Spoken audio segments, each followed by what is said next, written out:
Something is happening to women in Turkmenistan. It's shocking. You won't believe it. In this desert nation, ruled by eccentric dictators obsessed with white cars and golden dog statues, women face restrictions so bizarre they seem like fiction. While the world's focus is on North Korea, Turkmenistan is quietly implementing policies that would make authoritarian regimes blush with shame. From beauty product bans to travel restrictions, from marriage controls to bizarre cultural impositions, this Central Asian nation has created a parallel reality where women's rights exist only on paper. Curious? Join us and let's go. Number 14. The white car obsession that controls everything. Ashgabat streets showcase only white vehicles, not by choice but by presidential decree. The government strictly limits dark-colored cars, especially black ones, believing they bring bad luck. Former President Gurbanguly Berdimuhamedov's passion for white extends beyond personal preference into state policy. Citizens must repaint their vehicles or face consequences. Car service businesses thrive on mandatory color changes, while dark car exports remain completely prohibited. This uniformity obsession reflects total governmental control over personal choices. Women driving these mandated white cars face additional restrictions, creating layers of control within transportation systems. Regional authorities monitor compliance rigorously, ensuring no black vehicles contaminate the pristine white landscape. The policy demonstrates how authoritarian regimes extend control into seemingly mundane aspects of daily life, transforming car ownership from personal choice into state-mandated conformity. Number 13. Queue prohibitions that defy logic. Turkmenistan banned queues in April 2021, making waiting in lines illegal. Authorities restrict women's movements and continue to groundlessly bar people from boarding international flights. This bizarre prohibition targets state stores selling subsidized goods, where people traditionally gathered. Regional authorities monitor public spaces, preventing group formations that resemble queues. The policy emerged after President Serdar Berdimuhamedov criticized visible lines as undermining his father's authority. Women, often responsible for household shopping, bear the brunt of this restriction. They must strategically time purchases, avoiding peak hours when crowds might form illegal queues. Store management implements complex systems to prevent line formation, creating artificial scarcity and confusion. The ban transforms basic retail experiences into exercises in social engineering, where natural human behavior becomes criminal activity requiring constant surveillance and enforcement. I have a question for you. First, I would like to say that it is possible to follow the greatest curiosities of our world every day, but to do so, you need to be subscribed to our channel. So, are you already subscribed? If not, take the opportunity to subscribe now. Also, take the opportunity to like the video so YouTube will recommend more videos from our channel. So leave your like right now. And now that you have done that, let's go. Number 12. Disease name, prohibitions, and denial tactics. Turkmenistan fights diseases by prohibiting their names, creating official denial of health crises. During the global pandemic, authorities refused to acknowledge the virus, believing unnamed diseases cannot exist. This linguistic approach to healthcare extends beyond emergency situations into routine medical practice. Women seeking reproductive healthcare encounter similar denial tactics, where certain conditions remain unnamed and untreated. Medical professionals operate under constraints, unable to diagnose or discuss prohibited ailments. The policy creates dangerous health situations where accurate medical communication becomes impossible. Families struggle with unnamed illnesses, seeking treatment for conditions they cannot legally mention. International health organizations face barriers when offering assistance for diseases that officially don't exist. This denial strategy prioritizes political image over public health, forcing citizens to navigate medical emergencies without proper terminology or acknowledgement from authorities. Number 11. Air conditioning elimination in desert heat. Since 2017, Ashgabat authorities demanded air conditioner removal, claiming these devices spoil city aesthetics. Management companies actively dismantle cooling systems despite temperatures exceeding 40 degrees for weeks. The government offers no alternative cooling solutions, forcing residents to endure extreme heat without relief. Women, often spending more time at home managing households, suffer disproportionately from this policy. Buildings lose essential climate control for purely aesthetic reasons, prioritizing appearance over human comfort. The mandate affects residential areas, offices, and public spaces equally, creating widespread discomfort during summer months. Installation of new cooling systems becomes illegal, while existing units face mandatory removal. This policy demonstrates how authoritarian control extends into basic survival needs, sacrificing citizen welfare for perceived visual improvement.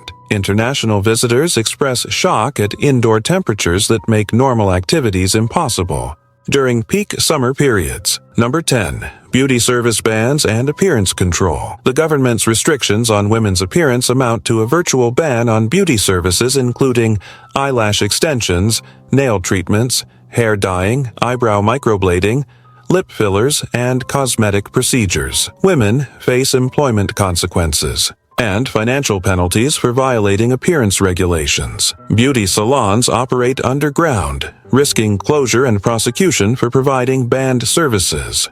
The restrictions extend beyond cosmetic procedures into basic grooming practices, controlling how women present themselves publicly. Traditional beauty practices become criminal activities, forcing women to choose between personal expression and legal compliance. Many women have lost their jobs or paid fines after breaking the new rules, which some believe could lead to public protests. International beauty brands cannot operate legally, creating black market demand for cosmetic products.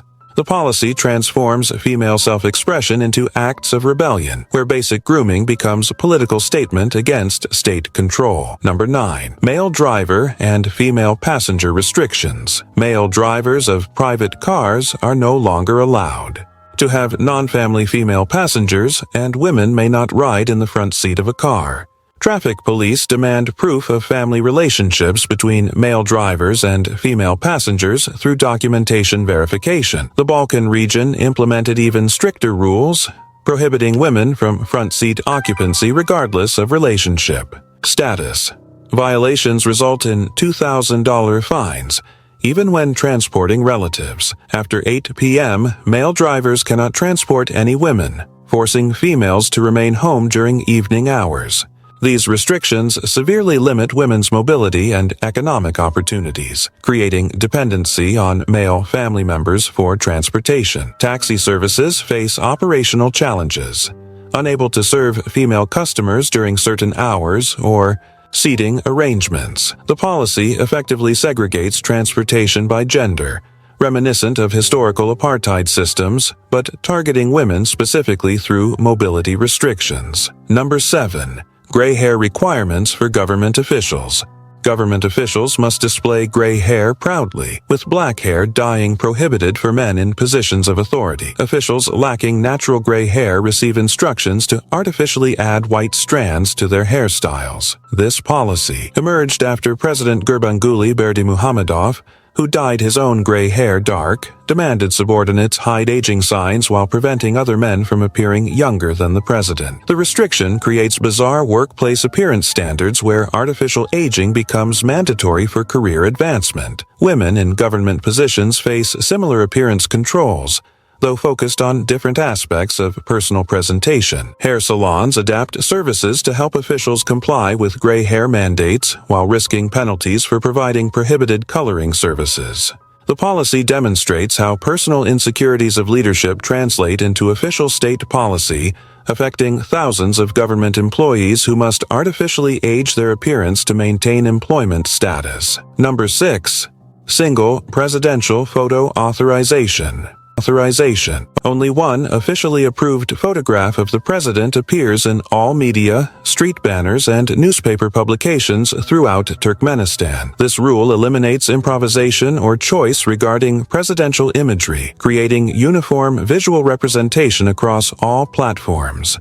Media outlets cannot select alternative presidential photographs, regardless of context or publication needs. The single-image policy extends governmental control into visual representation, ensuring consistent propaganda messaging. Journalists, Receive strict orders not to photograph the president during public appearances, maintaining exclusive control over official imagery. Violation of photo restrictions results in severe consequences for media personnel and publication entities.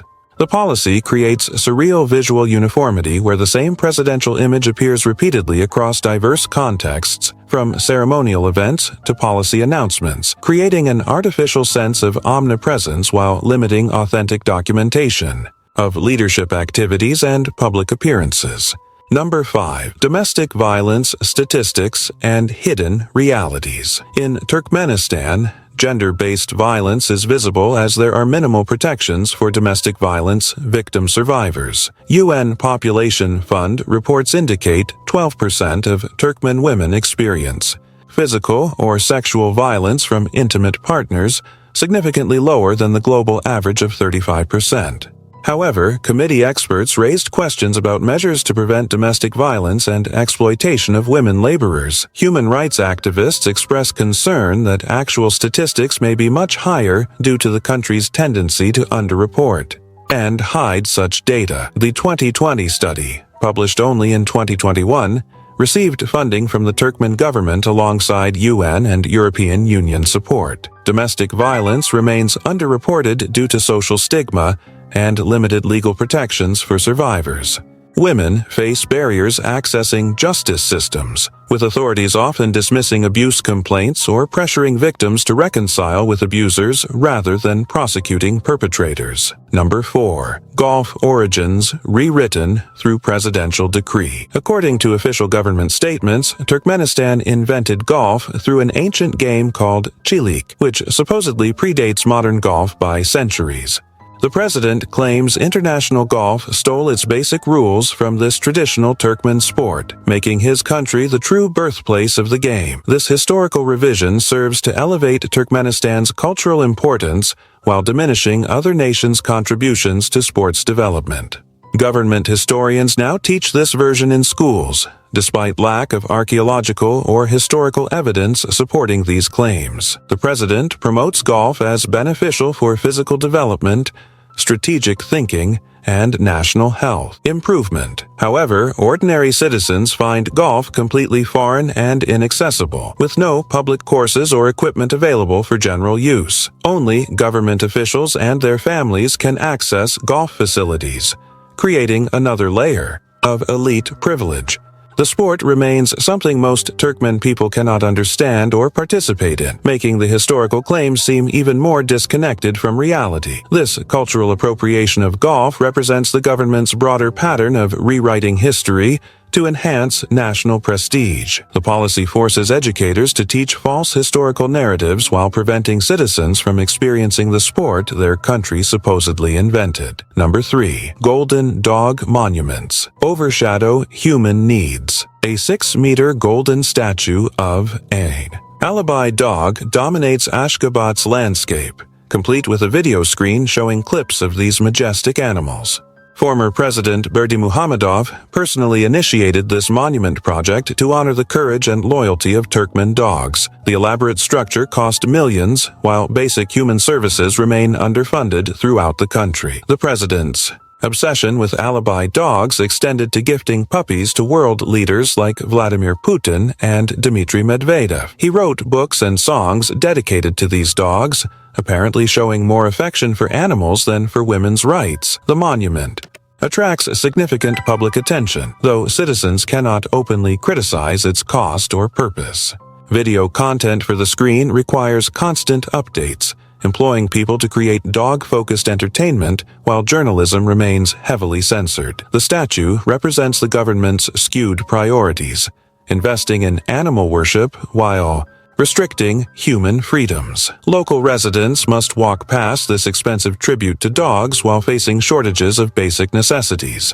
The project symbolizes how the leadership values symbolic gestures over practical improvements to citizens' lives. Number 2. Military training becomes presidential teaching opportunity. The president personally instructed military generals on weapons handling, demonstrating proper shooting techniques and knife-throwing skills. High-ranking military officials applauded these demonstrations, treating their commander-in-chief as a combat instructor rather than political leader. The president led special forces training operations designed to neutralize criminal groups, positioning himself as a tactical expert. These military teaching sessions required generals to act as students, regardless of their actual combat experience or professional training. The demonstrations blur the line between civilian leadership and military command, with the president assuming roles typically reserved for professional instructors.